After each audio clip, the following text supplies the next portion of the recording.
Bienvenue à l'heure de la bonne nouvelle. Je suis super contente de t'avoir avec nous aujourd'hui pour qu'on puisse entendre ton témoignage, l'histoire de ta vie. Et je suis un peu au courant de ton parcours. J'aimerais que tu commences par nous parler. T'as grandi où? C'est qui Noémie? Ok. Donc, je m'appelle Noémie, je suis française. Ça fait à peu près 2 ans que je suis à Québec. J'ai grandi dans une famille chrétienne. Je fais partie de la communauté des gens du voyage, donc des Tziganes, ce qui fait qu'on vivait en roulotte, en caravane avec mes parents, on voyageait. Mes parents étaient des gens engagés à l'église, donc j'ai depuis toute petite été à l'église, donc sous des chapiteaux. Euh, Malgré tout, j'ai une enfance heureuse, mais il y avait quand même des petites nuances parfois parce que mon père pouvait être violent, quelquefois psychologiquement, quelquefois physiquement. Lui-même était issu d'une famille de 10 enfants, puis lui-même aussi avait vécu des choses difficiles. Euh, voilà. Est-ce qu'il y a eu un moment où tu as vraiment eu l'impression que tu as connu Jésus personnellement? Et je me souviens, on était un été, donc c'était un grand camp avec plein de gens du voyage, des caravanes partout, des roulottes partout. Et il y avait une réunion de jeunesse où j'allais, j'avais 12 ans, oui. J'étais avec mes cousines. Donc là, il y a la prédication, il y a le moment de la prière. Et il y a un moment où je lève les yeux et là, je regarde, je vois mes cousines pleurer. On avait le même âge et je ne comprenais pas. Je me dis, mais pourquoi elles pleurent? Qu'est-ce qui se passe? Qu'est-ce qui s'est passé? Est-ce qu'elles vont bien?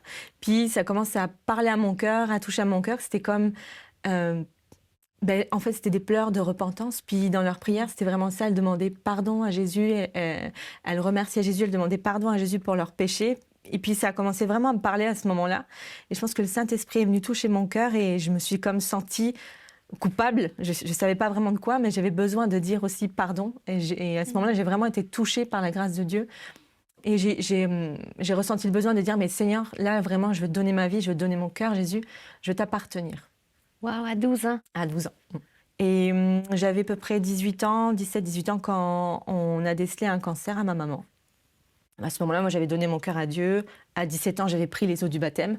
Donc, je m'étais dit, moi, je crois en Dieu. De toute façon, il va la guérir. Donc, c'est pour ça qu'on traverse ça, pour la gloire de Dieu, pouvoir témoigner que Dieu l'a guéri, ma mère.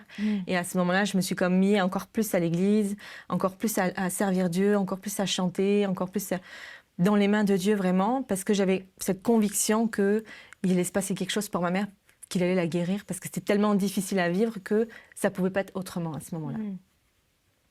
Et finalement, qu'est-ce qui s'est passé? Et finalement, au bout de 2 ans de chimiothérapie, ma maman, elle est décédée. Donc, je me souviens les derniers jours, ces dernières heures. Là, à ce moment-là, mon père, il était ingérable. Je pense que sa souffrance à lui était immense, mais donc avec nous, il savait plus comment se comporter, il savait plus. C'était pas possible d'accepter notre souffrance à nous. Il n'avait pas la place pour ça à ce moment-là. Et je me souviens. Mon père qui me dit, là, il faut que tu ailles avec ta mère, il faut que tu ailles à l'hôpital, je ne peux pas gérer, il faut que tu y ailles. Donc à ce moment-là, j'ai loupé mes cours, j'étais du coup au niveau cégep ici.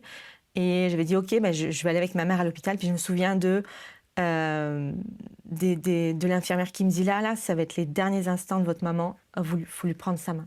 Et j'étais déjà en état de sidération, je me suis dit, non, c'est pas possible.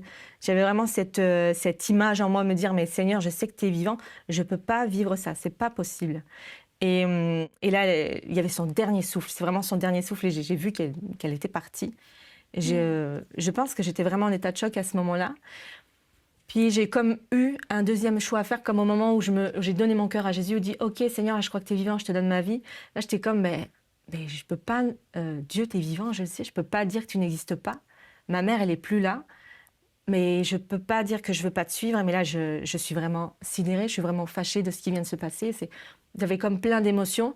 Mais à ce moment-là, il y avait comme quelque chose de spirituel. Il y avait un deuxième choix qu'est-ce que tu fais là, Noémie? Est-ce que tu vas continuer de suivre Dieu? Est-ce que ça va être là encore ton chemin?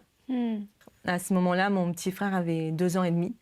Donc quand il a fallu organiser les funérailles de ma maman, quand il a fallu accompagner mes frères et sœurs là-dedans, j'étais comme en dehors de moi de me dire, mais on est en train de vivre ça. On est vraiment en train de vivre ça. T'es un peu seule dans ça parce que ton père n'était pas... Non, là, on vivait des moments très difficiles avec mon père. Et à ce moment-là, je n'étais pas capable de prier. Je ne peux pas prier, mais en même temps, j'avais cette fidélité à Dieu. Et je n'avais pas d'autre secours que ça. Alors j'ouvrais ma Bible et puis je récitais le Notre Père.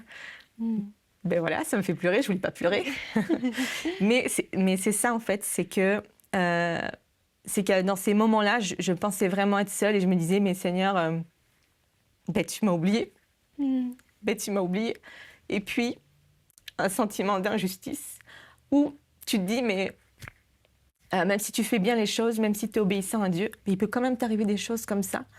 Et dans mon cœur, je me disais, ben, aujourd'hui, bien sûr, je pense différemment, mais dans mon cœur, je me disais, ben, t'as pas pris mon père, t'as pris ma mère, et comment on va faire maintenant? Oui. Et je vous assure que les jours qui ont suivi, les semaines, les mois qui ont suivi ont été terribles, parce que il y avait vraiment comme un nuage sombre qui était chez nous, et c'était vraiment ça, c'était vraiment le désarroi. On était tous désemparés, et on s'accrochait dans la survie, c'était ça. Ouais. Aujourd'hui, je peux quand même dire qu'il y a eu des miracles dans ma vie, ça prend du temps, parce qu'il y a tellement d'étapes avant ça. Avec le recul, je peux dire que oui, je me sentais seule, mais entre-temps, en fait, j'ai rencontré mon mari, donc je pense que je vais avoir 19 ans. À ce moment-là, je rencontrais Romain, et Romain, tout de suite, ça a été compliqué parce qu'il n'était pas accepté par mon père, pas du tout. Et je me souviens de Romain qui venait prier au chevet de ma maman avec moi. Je me souviens de Romain qui vient accompagner mes frères et sœurs, faire le grand frère, monter des planches de skateboard pour eux, faire des choses pas possibles.